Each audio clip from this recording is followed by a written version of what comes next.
அன்பார்ந்த தினமொரு கவிதை ரசிக பெருமக்களே, வணக்கம். நிறைய பேர் நம்மளோட சேனல் பேஜில் கவிதை எழுதுறது எனக்கு பிடிச்சிருக்கு, நானும் கவிதை எழுதணும், அது எனக்கு சொல்லிக் கொடுங்க அப்படின்னு நிறைய பேர் நீங்கள் கேட்டிருக்கீங்க. நிறைய பேர் ஓட் பண்ணியிருக்கீங்க. அதுக்கு எல்லாருமே ரொம்ப ரொம்ப நன்றி. நீங்கள் ஒரு மிகப்பெரிய ஆதரவு நம்மளோட தினமொரு கவிதைக்கு கொடுத்துட்ருக்கீங்க. உங்களுடைய ஆதரவால் தான் நம்மளோட சேனல் இயங்கிட்டு இருக்கு. நிறைய பேர் கவிதைக்கு ரசிகராக இருக்கீங்க. மிக்க மிக்க நன்றி. அதுக்கு இன்றைக்கி நம்மளோட இந்த வீடியோவில் சின்ன சின்ன டிப்ஸ், நம்ம கவிதை எழுதுறது எப்படி, அதுக்கு நம்ம எப்படி ஆயத்தமாகணும், அது எல்லாமே நம்ம பார்க்கலாம். கவிதை அப்படின்னு பார்த்திங்கன்னா, அது ஃபஸ்ட்டு பார்த்திங்கன்னா மொழி சார்ந்ததில்லை, அது ஒரு உணர்வு சார்ந்தது, மனம் சார்ந்தது.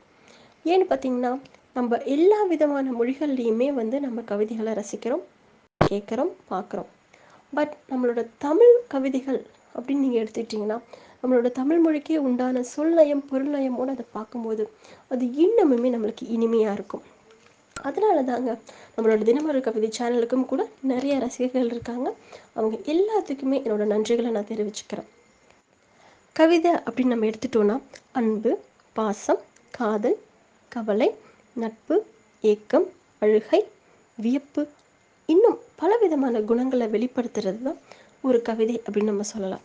நம்மளோட உணர்வுகளை நம்ம முதல்ல உணரணும், சரிங்களா? ஃபர்ஸ்ட் நீங்கள் கவிதை எழுதணும் அப்படின்னு ஆசைப்பட்டீங்கன்னா, நீங்கள் என்ன உணர்வில் நீங்கள் இருக்கீங்க?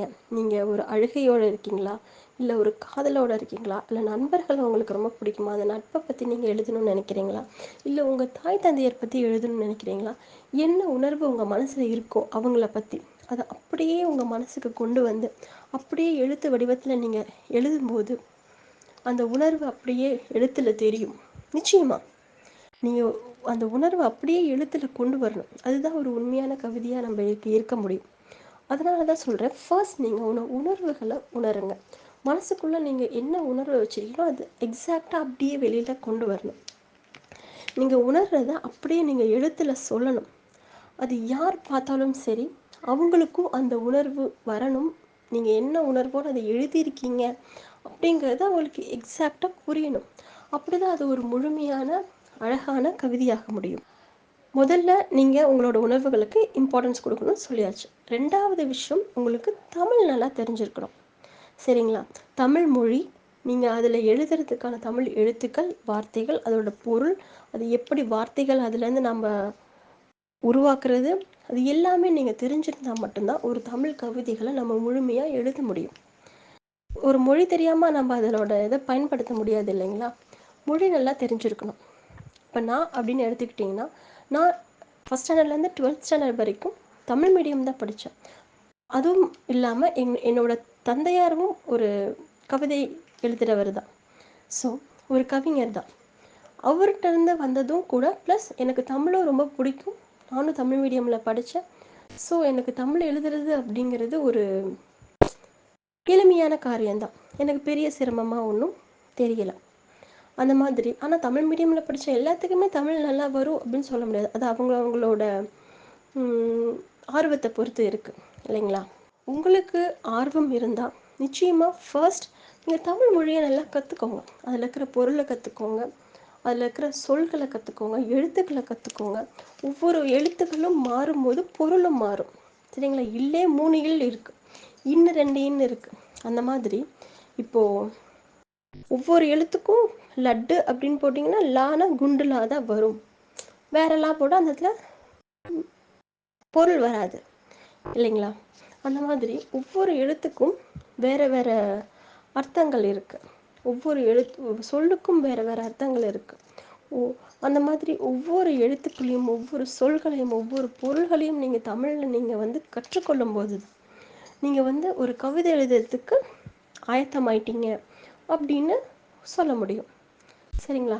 நீங்கள் தமிழ் மொழி உங்களுக்கு ஆல்ரெடி நல்லா தெரியும், எனக்கு வரும் அப்படிங்கும் போது நீங்கள் தனியாக ஒரு இடத்துல உட்காந்து ஃபஸ்ட் நீங்கள் என்ன உணர்வில் எதை பற்றி நீங்கள் கவிதை எழுத போகிறீங்க அப்படிங்கிறத ஃபஸ்ட்டு நீங்கள் முடிவு பண்ணுங்கள். இப்போ நீங்கள் உங்கள் தாய் பற்றி எழுத போகிறீங்க அப்படின்னா நீங்கள் தனியாக ஒரு இடத்துல உட்காந்துட்டு அவங்க மனசில் நீங்கள் அவங்கள கொண்டு வாங்க, மனக்கண்ணில் கொண்டு வாங்க அவங்கள. அவங்க உங்களுக்கு என்ன பண்ணியிருக்காங்க, நீங்கள் அவங்களுக்கு என்ன பண்ணலான்னு நினைக்கிறீங்க, அவங்கள பற்றி உங்களோட உணர்வு என்ன, என்ன அவங்கள பற்றி மனசில் நினச்சி வச்சுருக்கீங்க, அது எல்லாமே மனக்கண்ணில் கொண்டு வந்து உங்கள் பேச்சு மொழியில் நீங்கள் அவங்களுக்கு எப்படி அதை வெளிப்படுத்துவீங்க, அது எல்லாமே மனக்கண்ணில் கொண்டு வாங்க. அப்படி கொண்டு வரும்போது அது அப்படியே மொழி நடையில் மாற்றுங்க, கவிதை நடையில் மாற்றுங்க. நிச்சயமாக நீங்களும் கவிதை எழுதலாங்க. நிச்சயமாக அந்த உணர்வுகளை நீங்கள் வெளிக்கொண்டு வரும்போது நிச்சயமாக எல்லாருமே கவிதை எழுதலாம். அப்படியே நம்ம மானே தேனே பொன்மானே அப்படி போட்டுக்கிற மாதிரி அப்படியே ஒரு மோனை எதுகை இயைபு.